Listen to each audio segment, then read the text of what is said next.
How to leave a class as a student in Google Classroom. In this video, I'll show you how to leave a class as a student on Google Classroom. So to get started, go ahead and open your Google Classroom application.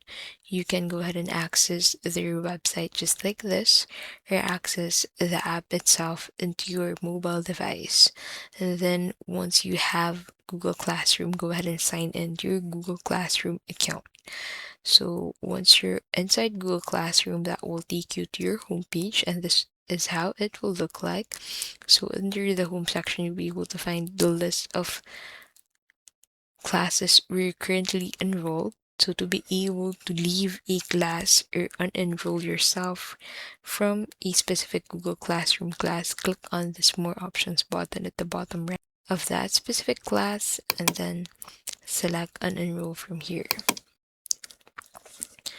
And then as you can see, once you confirm this, you will be removed from this class, which means you'll be able to leave the class as a student on Google Classroom. And that is how you can basically leave a class as a student in Google Classroom. If this video was helpful, please don't forget to give this video a like and subscribe for more videos like this.